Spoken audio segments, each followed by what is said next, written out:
fans, we are back live with another edition of the flagship news show on the Cheap Heat Productions Pro Wrestling Network, and that would be Ryder's Rasslin review. Want to start off by thanking all the fans for the feedback they've provided, and a shout out to a TWA and Eastern Championship Wrestling legend, Johnny Hot Body. Johnny, I know you're watching and appreciate your input, and we're definitely going to have you on at some time. But my name is Jack Kilby, no gimmicks guy, and this, of course, is the show featuring the insights of the big bad wolf himself, Mr. Ryder. And, of course, we have Mr. Cheap Heat himself here again, Morris Shortle. Guys, thanks for coming on tonight. This is going to be an interesting show. Lots to talk about. Yeah, pleasure to be here. I guess, Morris, we should start with talking about, the huge success that you had on Saturday, June the 14th. Another blockbuster show that you promoted yourself. Give us the lowdown on that one, and I understand by popular demand you're going to have another show. Yeah, it's a pleasure to work with these guys, even from an outside level where I am. I came in there at about 5 hours before the doors opened, and the guys were already getting chairs out, getting everything ready, putting up banners, and as soon as the ring came, then the entire locker room is one. Everybody puts up the ring, men, women, referees. These guys all work together, no egos, and they put on a fantastic show for the kids. It is a family-friendly show, so there's no alcohol there for sale, and no real violence and blood or things like that, or swearing, but still enough fun to keep it entertaining for the adults as well. And I just want to say they're an absolute great bunch of guys. The hometown boy went over again in a 6-person tag, and he's getting his rewards on October the 19th with a NLW heavyweight championship match in Castlecomer in a Halloween-themed event on October 19th. That's great to hear. It's really not an understatement. I know you've talked about it quite a bit, but Ireland is quite a hot territory for independent wrestling, and you got to love that.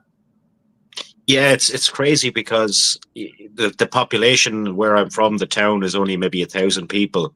So to have 150 plus there every time is kind of crazy. You could look at it as 10% of the population of the town were there. But that just goes to show where Ireland's at the moment. It's in a good place. I'm going back to NLW in 2 weeks' time in Naas. That's about an hour from here, where they're going to do their summer Royal Rumble. So there'll be 20 guys in that, and that'll be a great show as well. Well, we'll have to keep in the loop in terms of the upcoming show. Congratulations for that. I always love to hear about a successful independent show. Mr. Ryder, you've got a lot going on in your neck of the planet as well. How are things in the Sunshine State? I know it was supposed to be a momentous weekend last weekend, but I guess it didn't exactly pan out that way. Things are good in Florida. I didn't have to run over any protesters. It was not as advertised. But I hear Gangrel is doing well. They're drawing very well at CCW. So I guess wrestling is doing well down here. Anti-American protesters are not doing quite as well here. But wrestling is alive and well in Florida. I've got a question about Florida and the amount of wrestlers that live there. Why do so many guys decide to live in Florida? Okay, because the airports are all very easy, with the exception of Miami. So Fort Lauderdale area, airport, you're in and out in 10 minutes. Tampa, same exact way. You just get right through. That's the reason that most of them live down here. And all of these places can fly to anywhere in the States then? Yep, quickly. You're usually about 2-3 hours from everything. Okay. So that's why Tampa was really a hotbed for a long time. And then a lot of them moved down here. But Tampa's beautiful too. I love Tampa too. Yeah, I think the rich history of Florida wrestling speaks for itself. And man, the climate, but even looking to book talent up here for shows, Florida is a nice, direct, and pretty cheap flight. So it's definitely got a lot of pluses on its side. But speaking of, well, maybe some negatives, I guess we'll start off with talking about what seems to be on the lips of a lot of people, and that's Cena's heel turn seems to be getting more and more criticism. Meltzer and Alvarez spoke on it at length this week, and they said, it's too forced, doesn't seem real. They said it should have occurred years ago when they were actually booing him. And the criticism, the main theme of Cena's promos about the fans is just really kind of falling flat. Before we get into the other aspect of the story, what do you guys think about that? Fair, not fair, somewhere in the middle? Start with you, Mr. Ryder. Well, far be it for me to ever argue with the greatest of all time, Mr. Meltzer. Lord knows that he's forgotten more about wrestling than I'll ever know. He's had so many matches. I think Cena heel turn is doing just fine, and Cena's enjoying himself, and they're selling out arenas, and he's getting to wrestle all of his friends, and that was the only way that was going to happen. Because if he was a face, they couldn't have done all these matches. So I think he's doing as good a job as anyone. I think his promos are a little forced with that "you ruin wrestling" nonsense, but he's having fun out there, and he's for the kids, so he's not going to get too vulgar. And I think it's only temporary as well before this run ends. He's going to flip back, I'd imagine, at some point. Yeah, that's kind of what they're speculating, that the rumor is going to be Cody versus Cena at SummerSlam, and they suggest the best case scenario is that Cody wins and Cena does his last few months kind of as a farewell to the legendary babyface deal. Do you guys think Cody is the answer to give him the belt again? I don't know about that. No, I don't think he should be in the King of the Ring. I don't think Jey Uso should be in the King of the Ring either. I think Killer Cross should win the King of the Ring, and he should dethrone Cena. Mm-hmm. Isn't King of the Ring? King of the Ring is boring now, though, isn't it? Compared to what it used to be. I don't think people have the attention span these days for tournaments. Well, tournaments got old, so now they're doing the spanning it out now, so it's not really a tournament anymore. The finals. Yeah, I don't think it has the cachet that it used to. That's for sure.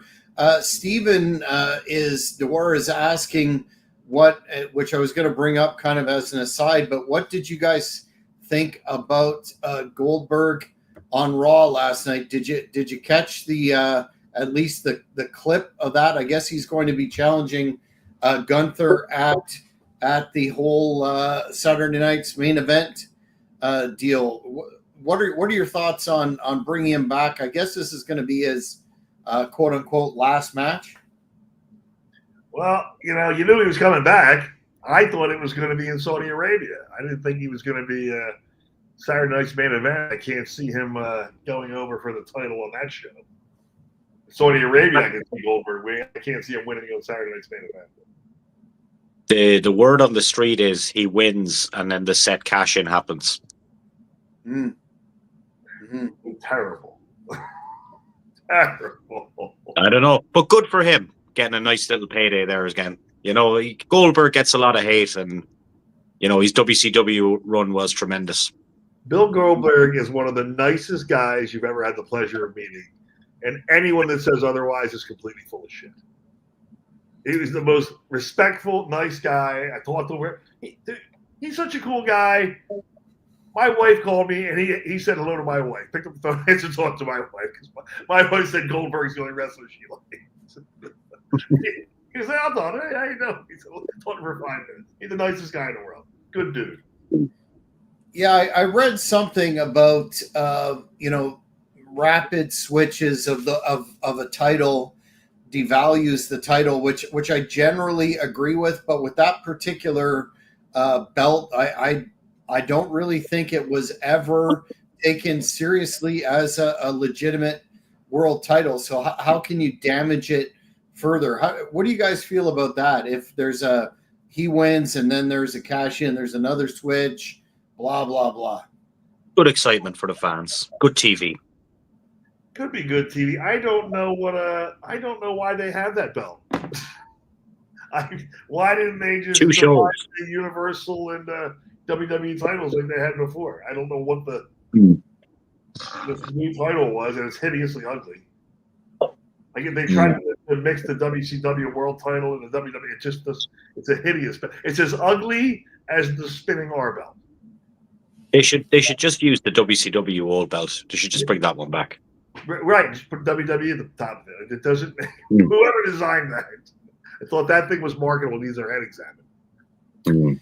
Yeah, and speaking of the big gold, there was another fast story this morning, or a rumor, or whatever you want to call it, about a former big gold champion in WWE, and that's Alberto Del Rio. And apparently, the rumor is that they have no intention of using him, which I just cannot understand. He's had I think his problems are behind him, so to speak, and he's a hell of a performer and a bona fide star. What do you think of that? Does he have an enemy somewhere in there, or enemies? Oh, I think so.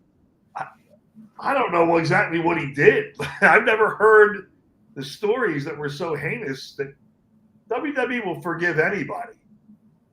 But I don't know what he did behind the scenes that he got this much heat that they won't use him, because he's very good. He pissed a lot of people off, apparently. Well, there was that negative PR with Paige, but how many years are we? How many years are we removed from that now? It's almost ridiculous to still be holding that against a guy, especially since they're trying to expand into that Latino market, and he is AAA. I think he was or is. He's always in contention for the AAA title. Yeah, and I think if they brought Jesus Rodriguez, Ricardo back with him as well, I think it'd be good. Those two guys were brilliant together. Mm-hmm. They were very good together. He's got to be a heat-seeking missile backstage. It's the only thing. Maybe he's an asshole. I don't know. I've never heard of him. Maybe he fell out with Triple H maybe at some point. Who knows? Even then, so did Punk, though. I mean, Punk fell out with Triple H. Couldn't stand him. Punk will sell a lot more T-shirts, though. Punk will sell a lot more T-shirts. Went out in Mexico. Mm-hmm. Yeah. Well, hopefully that's an unsubstantiated rumor at this point, because there's definitely a spot for him on the card, including another individual that we're going to talk about in a minute that recently had his contract expire, that I think they made a mistake on there too, and it's not our truth. But in a different sort of angle, Eric Bischoff weighed in on one of our favorite topics here, and that's not the OnlyFans this time, but we do have a little bit of info on that. But we talked about last week about the name selected for Mariah May, and that was the Blake Monroe, that was an adult entertainer back, I don't know, 1,000 years ago. I don't remember, but of course, I never consumed pornography. Okay. All right, let's not go there.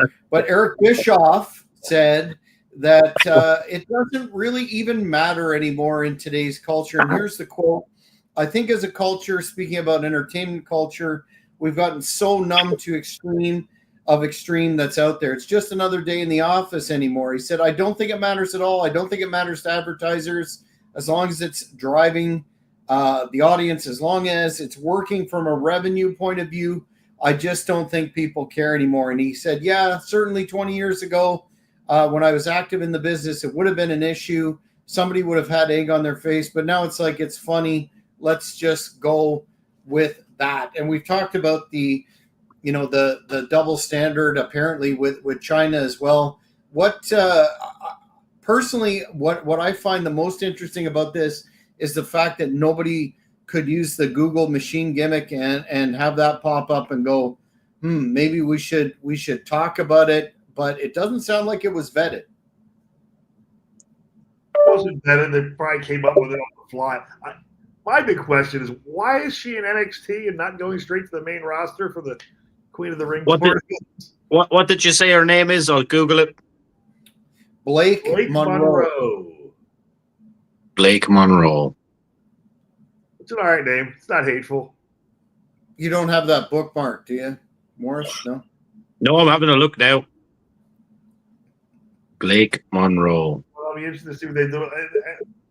They're going to try and recreate what she did in AEW with the other. I think there might be a few Blake Monroe adult entertainers by the looks of this. Well, allegedly there was one that made a real mark in the industry, but I'm not overly familiar with. Now, we did interview, what was it, last year? We had Tiffany Million on, who really made, formerly of Glow, who also made a real mark in the entertainment industry. That name does ring a bell, but not this one. You would think they're wasting their time. I agree, Mr. Ryder, having her tenure or do whatever period of time in NXT, because as we saw last night, there was yet another injury. Did you guys see that? Liv Morgan? I'm trying to figure out how she got hurt. She went down on her shoulder. I tore my ACL on a snapmare, so I get it, but I didn't see how she got injured her shoulder. What did she do? Did they say? I mean, you hurt your shoulder, but what's the damage? I'm not quite sure. What about? I was just going to mention the injury that was caused by John Moxley. Have we got that on the script for tonight? You bet. Yeah, that's. We'll talk about that. We'll talk about that later. Yeah, that I think is questionable, but yeah, from what I saw, I thought it was another. It looked like a knee deal because of a weird angle there, but she went right down on her shoulder, and it looked like just a normal sort of bump, but I guess she may have torn the rotator cuff. Last I looked it up. Is that the same? I guess that's possible. Same shoulder she injured before, I wonder. Perhaps, although they haven't said that. That's a shame. That's a shame. Maybe that'll create an opening, because she certainly was one of the most over individuals on the female roster. No time frame as to how long she's going to be out, but yeah, move Blake or Mariah or whatever up, because I think she's ready for the main roster. And yeah, we'll talk about Mr. Moxley in a minute, but another recurring theme of this show this year has been the WWE ticket prices, and Teddy Long, who I have heard numerous times. I think he's been in the business forever, has some good perspective, and has heat with someone that I used to do business with, and that's a good thing. He said on a podcast that a listener wrote in that the WWE's ticket prices were ridiculous, and it's creating a wall for fans to take their family. And he said, well, here's what I think about that. I think it's called greed. And when you get greedy, sometimes that causes your problem. And then he contextualized it by talking about the economy and how it's not really in the best shape. And that if it comes to making a decision to purchase, necessities and tickets, what's going to happen. And he did acknowledge, though, that, their business is still doing well, but as some speculate, including Vince Russo, could hit a wall shortly. What do you think any of this criticism, this discussion is going to make a difference with the people that are looking at the pricing? Well, they're looking at the stocks. That's why they're charged. They're just looking at it as a revenue factory to get their stock price up to sell it. And I'm telling you, it'll be a spoiler. This is a spoiler. Vince McMahon is going to buy it back. Vince and his buddies are going to buy it back. I no doubt in my mind. And it will go off Netflix. It will go back to USA Network. And the ratings will go back to doing 4s, maybe 5s on big nights. But the Netflix deal is just trash. The show is not entertaining as it used to be. And I'm not knocking the workers. It's just wrestling now. There's no backstage stories going on. It's just wrestling. People thought it was going to be edgy going to Netflix, didn't they? And the only thing extra they got was it shows the guys arriving at the arena now carrying their bags. There's not even an opening to the show. Remember, there used to be a nice opening, and you had the ramp. Like they got rid of the ramp. Like it just looks. Oh, thank you, Brett. Thank you, Brett.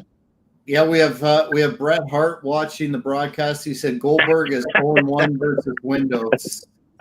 Just fun to let everyone know. Thank you, Brett. My favorites. Mr. Hart. That really that's not to get away from the ticket prices, but do you think Brett's on? I mean, I understand he's bitter and etc., but my God, this ongoing hatred for Bill, don't you think that gets a little much at this stage of the game? No. I mean, Brett's not one to hold back. And I never really met Brett too much. Owen I talked to constantly. Brett kind of stayed to himself. They were kind of polar opposites. They were the same exact person, but polar opposites, if that makes sense. He did end his career, I guess.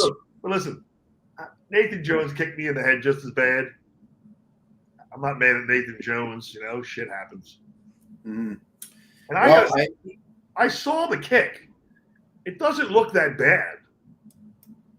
It kind of looks like an Uso super kick. Like it doesn't look like it got it that bad. Maybe it did. It doesn't look it, but I didn't take it either. Well, I'm a little biased because being Canadian, huge Bret Hart fan and another Hart family member. This is a good segue. We're going to have on the show again is the one and only Teddy Hart. He will be on the show. I will be going out. This is an exclusive announcement. I will be going out in July to Calgary and doing an in-person interview with the one and only my friend Teddy Hart. We're going to be talking his new business opportunities in general, and where he's at in the business. So fans, I know we've done a number of interviews with Teddy in the past, but this is going to be special. He's really working hard on a new promotion in Calgary, a new facility, and we're going to talk about all that stuff. And Brett here is saying, say hey to the cats for me. He doesn't have the cats anymore, I don't think. Mr. Money passed away. See if you can get him to come out of his shell. Because he's very shy. He's not very vocal about things. See if you can get him to maybe open up about how he really feels about people. Well, Teddy and I are going to do a real shoot interview about. Oh, sure. I have no doubts about specific topics, including the channel I used to work for and the individual involved in that. So it's going to be one. He's going to reveal some never before heard information. So we're going to publicize that, fans, and we'll get it out there, and you're not going to want to miss it. Morris. This could be the biggest storyline since Ahmed Johnson threatened to release Booker T's prison secrets. And we must get Ahmed back on the show again. I know I keep saying it. We have to get him back. Did anyone hear? Did anyone hear? This is the part. This is the part where we talk. Did anyone hear from Big Vito? No, I haven't heard from Big Vito. I have not. I'm shocked. I'll send him another text. Well, yeah, I mean, I think we should have both of those individuals on. We'll keep on it. Everybody's busy, and we're heading into the summer months, so people are doing various things outside. But we're going to follow up on that. But yes, you're not going to want to miss the in-person live shoot interview between myself and the one and only Teddy Hart. We'll keep you posted on that because it's definitely going to make some headlines. Now, I wonder if CM Punk's name will come up during that. It certainly has. Yeah, we'll be talking about all of that good stuff, plus some new stuff, and maybe maybe we'll even talk about Abdul the Butcher. You never know what's going to happen. This is going to be. I was there the week after that fight happened. I missed it. I can't believe I missed it. I'm so mad I missed it. I would have just had my laugh my ass off with Lance Diamond, but I'd love to have seen that fight. Yeah, it's definitely one thing you can say about Ted is he's not a bullshitter. He tells it like it is, and you got to respect that. And this is going to be no different. But let's move on for now to the next story. Remember, everybody's been talking about Roman Reigns, and he was being restructured, so to speak. Well, some folks are saying that that is a false sort of rumor, and that they're not looking to restructure his deal or take a pay cut.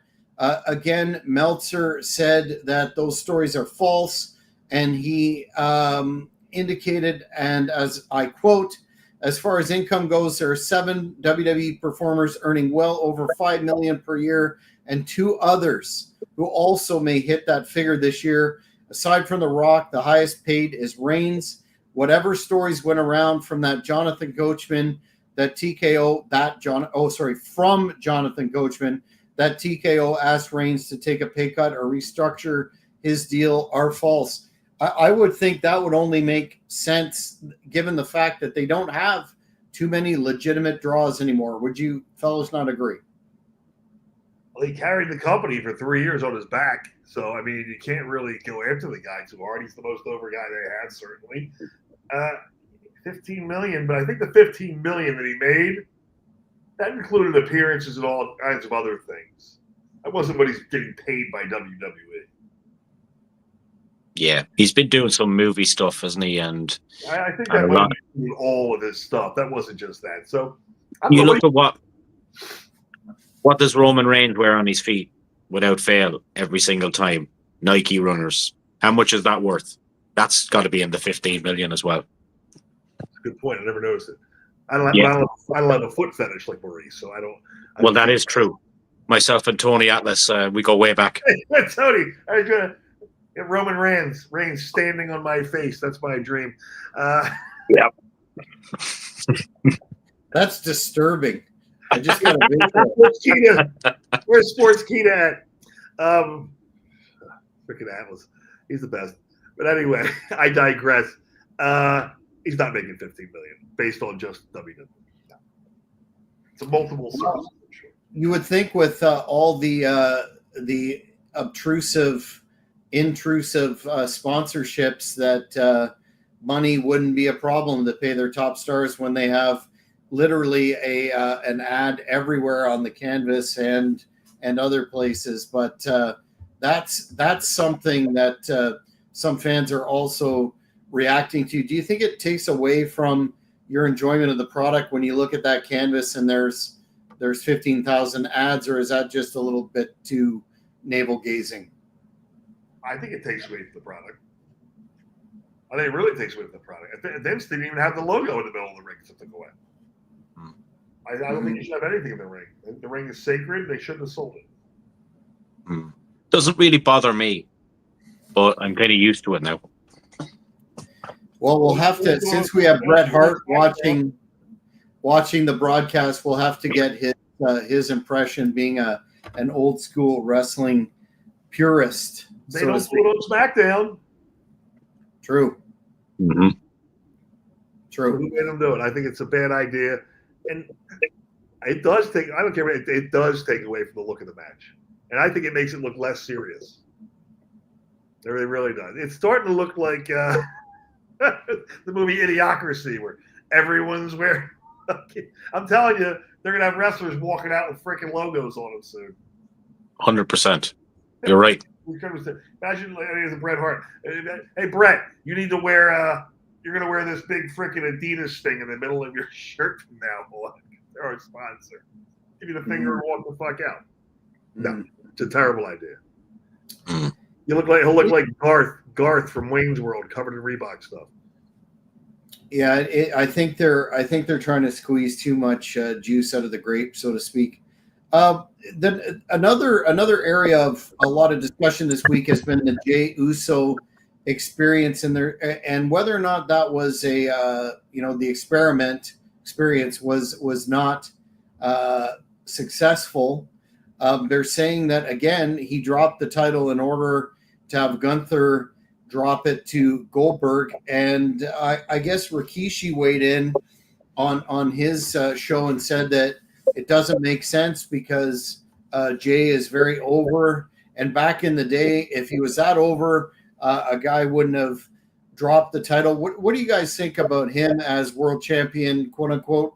Personally, I never was a huge fan, but that belt again is a mid card belt.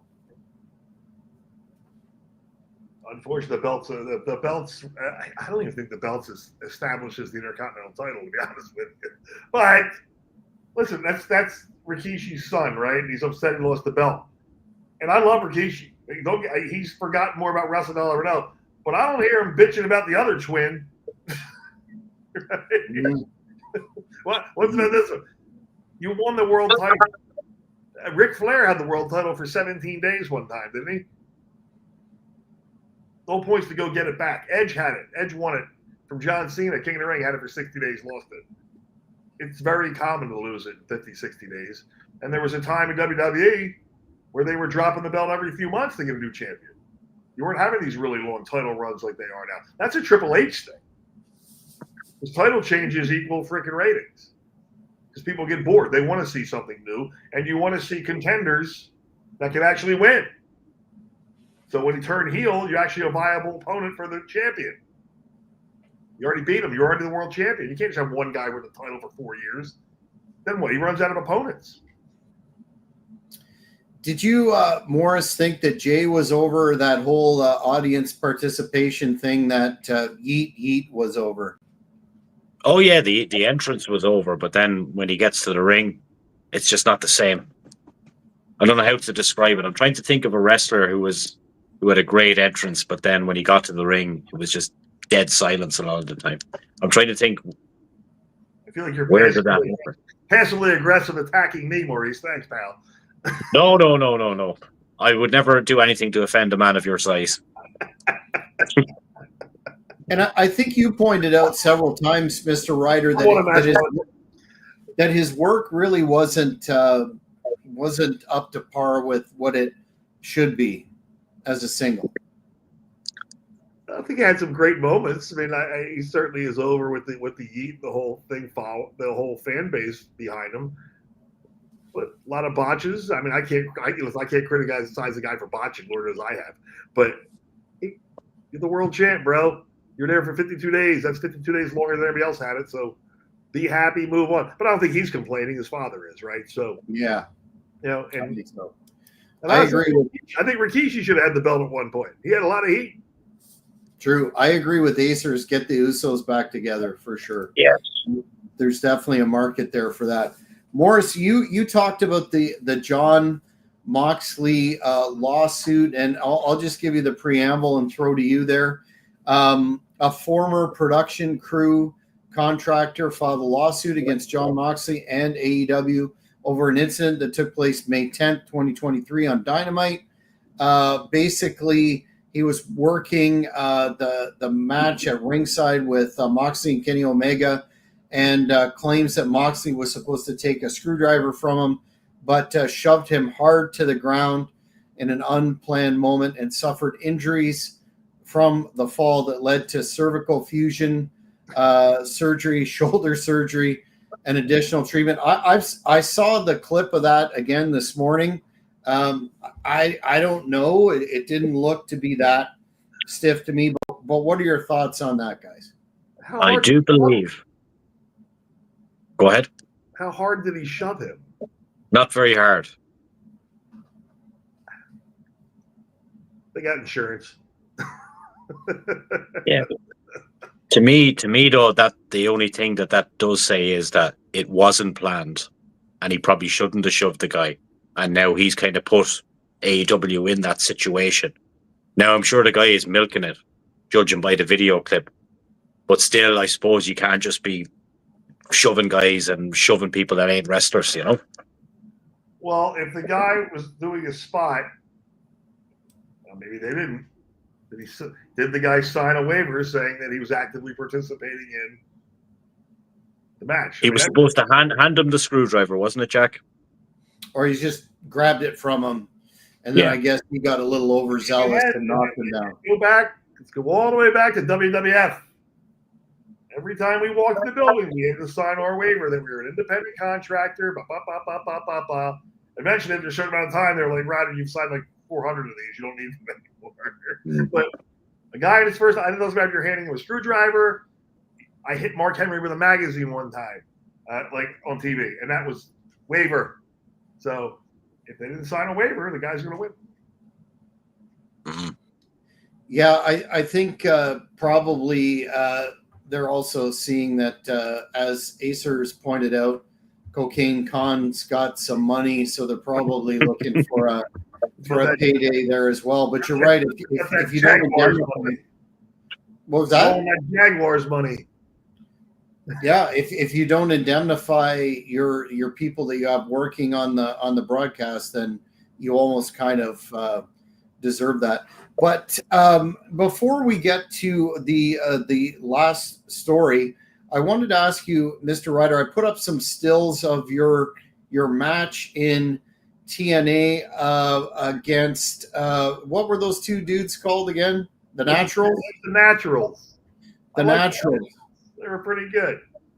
That was your as they really put you over there, and they said that this was your debut. I wanted to ask though about your experience working in that 6-sided ring. Did that make a difference to you, or did you like or dislike, or really no opinion? Because a lot of people have said they liked it, not more the high flying guys, not the big power guys, but what was your thoughts on that 6-sided ring?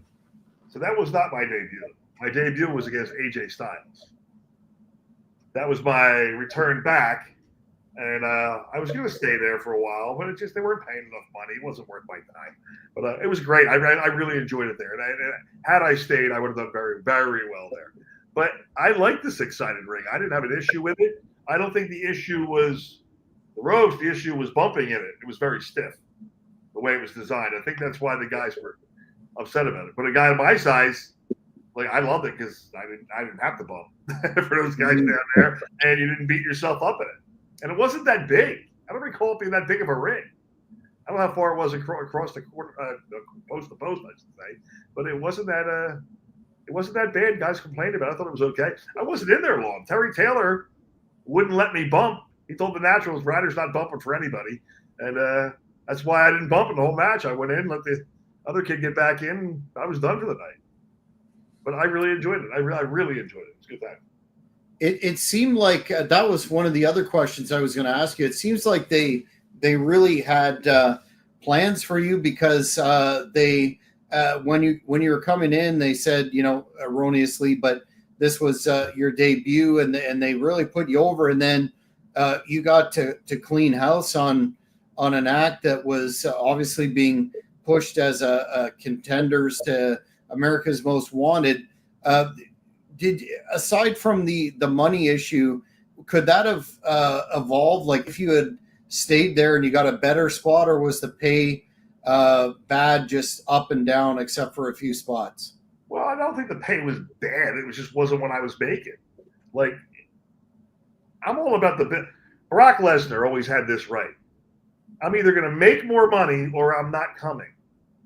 So, I mean, you guys know my outside. I make more money doing X. I'm not going to go for Y.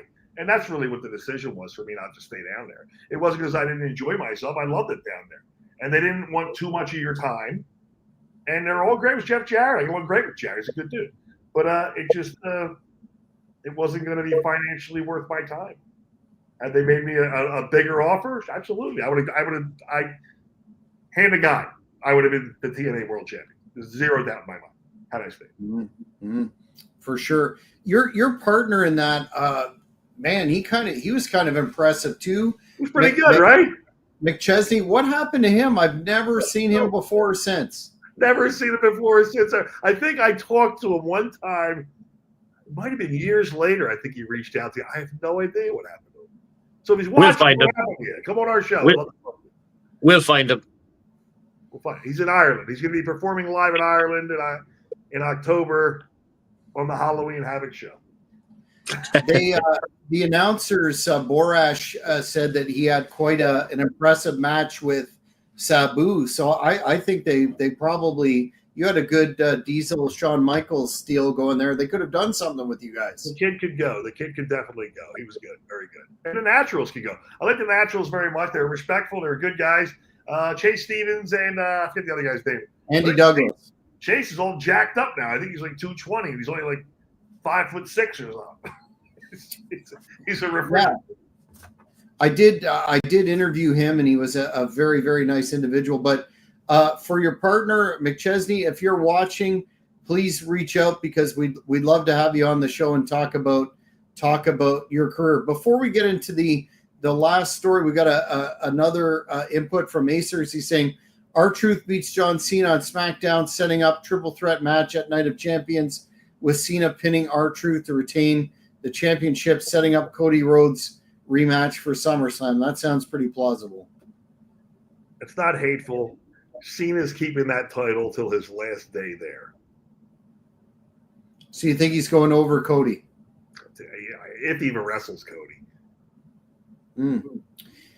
They should put it on CM Punk, I would think, somewhere in there, just as another, because his time's limited as well. I would. Well, think. He's going to have it in the last match. Cena and Punk are very good friends. I'm surprised they're doing that one so soon. But Saudi Arabia probably wanted it. That's probably why. Yeah, if he doesn't get arrested protesting again. I just added John McChesney as a friend there. Oh, really? Excellent. Well, yep. John, please reach out. I think you have a very interesting story, and would be what would your tag team? Would you have a name, Mr. Ryder, if you continued as a tag team with him? We only teamed up once. I mean, my partner's JJ. We were the J team was the team. I don't know what me and McChesney would have been called. McRyder? I don't know. McRyder. That's it. Sounds like something from McDonald's. I love it. That's awesome. That probably would have gone over. That's awesome. So, fans, that match is on YouTube. Be sure to, I'll post the link if Mr. Ryder hasn't already. Check that out because it's a very interesting match for Explosion. There's a lot of layers to it. You could tell that something was going on, and they had plans for Mr. Ryder here. That was Mike Today was announcing, right? So was it today? Was it Borash too? It was Steve Borash and Mike Today, I think it was, right? Yeah. And I guess very respectful guy, all of them. You know, this is what I love the most about the Attitude Era. If you were in the Attitude Era, it doesn't matter where you were really respected in the industry. You really were. It was really nice. I got to thank Vince McMahon and them for that. They really put me on the map. It was great. So when I got out there, it was a wonderful atmosphere. Yeah, Abyss couldn't. Abyss was. I wanted to work Abyss wanted to work me as well. Just never happened. That would have been good. I think that era of the TNA Asylum, I love that stuff. I think that's highly underrated. Some really amazing wrestling there, and a lot of it's out there in one form or another. So yeah, fans, check that out as well. Our last story is about Carlito, who said that Triple H was never a big fan of his character. Oh. This hurts because I had Carlito booked 2 years ago to come into a show in Smith Falls that I was promoting, and the pre-sale was nuts, and then unfortunately, he had to relinquish the booking because it was a violation of his contract. And then he went to WWE. He had that great run-in in Puerto Rico and then a wet fart ever since from that. He said on Busted Radio that Triple H was never a fan of his character. He's saying, I'm not getting pushed, and Hunter is not a fan of Carlito. I think personally he likes me, but I think he was never a big fan of the character. he said that he knew when he came back there, despite his age, he wasn't going to be prioritized, quote unquote, but his 2-year run went better than I thought it would. I can't remember a match in his 2-year run. Can you guys? I just remember the Judgment Day stuff, really. That's it. With Finn and JD, mostly backstage segments and things like that. I think he's a lot of backstage. He's probably coaching the guys. He added some levity to the situation. Hey, listen, man, go there for 2 years and don't get hurt. That sounds all right to me. How do I get that deal? Hunter, Triple H buried someone? Get it? Stop. No. I'm shocked. Where's Bret Hart? Be careful. Bret Hart will be stunned by this. Yes, see, Triple H could be watching with Bret Hart. Bret Hart will defend Hunter all the Hunter buried somebody? Get out of here. No fucking way. Yeah, Hunter would never he would never bury anybody for having bigger arms than him. He wouldn't do that. No. Longer hair? No, he wouldn't bury you for that either. No, he wouldn't do that. He wouldn't bury you for getting over like Stevie Richards. He would never bury you for getting over, getting heat more than DX. He wouldn't do that. Never. He didn't like Test either, did he? Another fellow Canadian. I didn't like Test either. So we kind of agree on that. He could be an asshole. Yes, but you didn't steal his missus though. Test stole my whole gimmick. Yeah, and then Triple H stole his woman. They got mad at me, and then was mad at me for it because I wouldn't take it off. He certainly had an interesting run, but yeah, I thought there was going to be more out of that Carlito thing than what happened. Acers is saying that pop at Backlash in Puerto Rico was mental. Yeah, during the Bad Bunny versus Damian Priest street fight. Exactly. That's what I was talking about. And then, boom, nothing. Carlito was very – Carlito was really good. He's really, really good. And the Kenny Kanido thing, the Evil Knievel gimmick, because Kenny Kanido always said that's okay, and Carlito always said that's cool. They were going to do that together at one point. That was part of the conversation. In fact, me and Hunter had that conversation. He's probably the one who stole it and gave it to the guy down in Novi.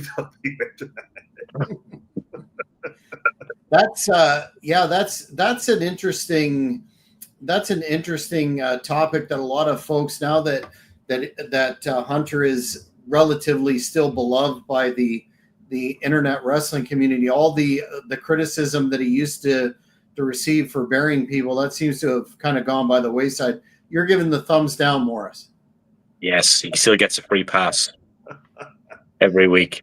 He's still Triple H. He is one of the greats. I'll give him that. If Vince McMahon was putting this shit on Netflix, he would be up for persecution. He'd probably be burnt at the stake by now. Exactly. Let's get him on here. I want to hear his take on it. Yes. What is Johnny Ace?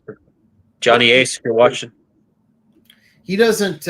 He apparently has been contacted by numerous people, and he was booked to appear, I guess, a year and a half or so ago at some kind of convention. The backlash was so bad in the U.S. and the South there, they canceled it. So I think he'll be staying to ground for a while. What is with the backlash?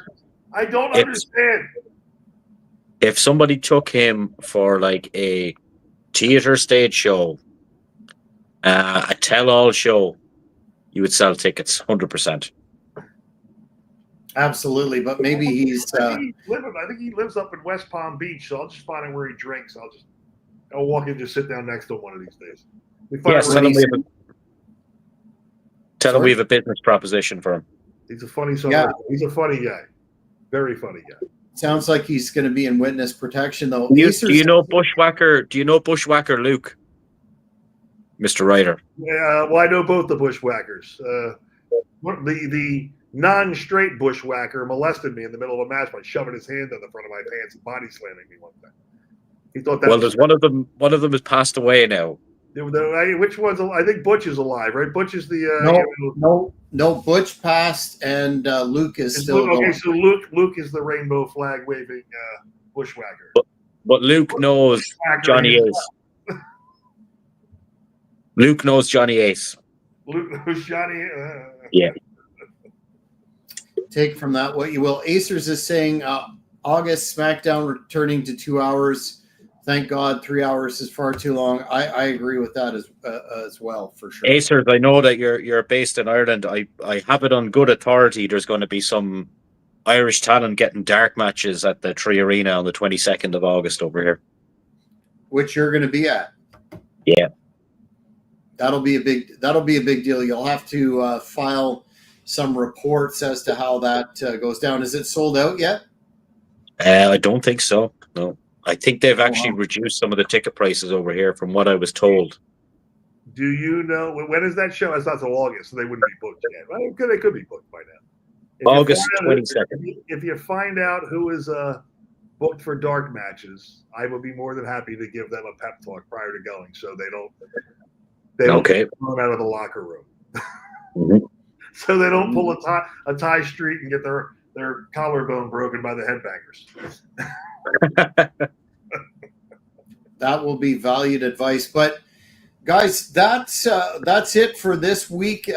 Less heavy news than usual, but still a lot going on heading into SummerSlam. Again, Morris, congratulations on a very successful show. We're going to have to keep on top of the next show as it develops.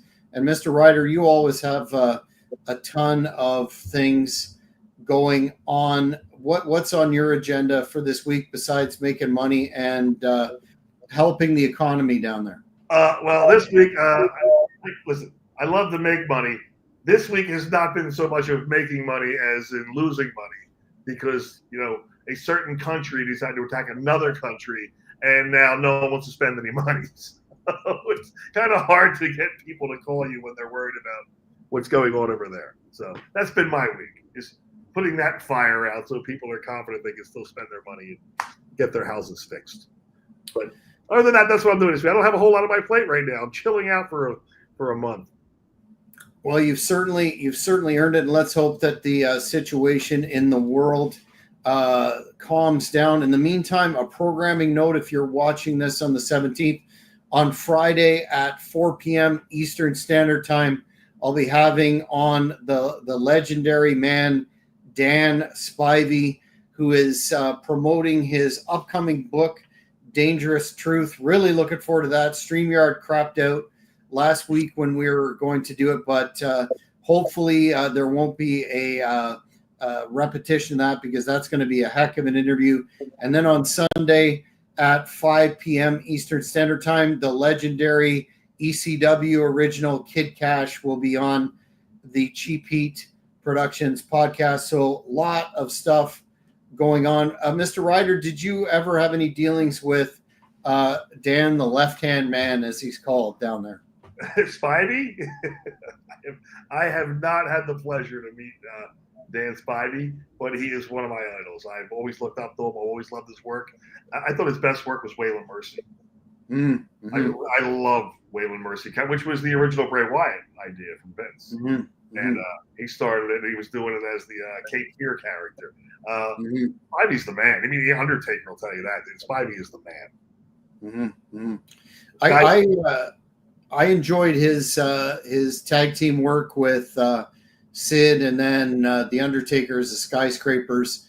Best entrance music, in my opinion, was China White by the Scorpions. But that's going to be a really interesting interview. Morris, you're joining us again. A very busy man. Do you have any final thoughts for this episode, sir?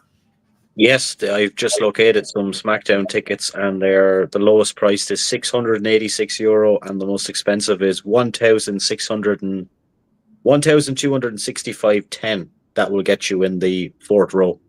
TKO's stock is $167 a share. Let me get that there. Wow. They're up, Maurice. Why are you being so greedy? TKO needs that. That's a very valid point. They need to pay off the ridiculous price they paid for the UFC. But fans, that's it for this edition of Ryder's Rasslin Review. Make sure you follow us on all the socials. Subscribe to Cheap Heat. We're the little engine that could subscribers going up because of the quality content that you see every week here. Interviewers, recurring programming. We do it all here. So make sure you do that. Like the video. And most importantly, hit that notification button. Until next week, Jack Kilby here for the Big Bad Wolf and Morris. Thanks for watching. Thank you for watching this video. Please give it a like if you enjoyed it. Be sure to follow us on all social media platforms at Cheap Heat Productions. Don't forget to hit the notification button and you won't miss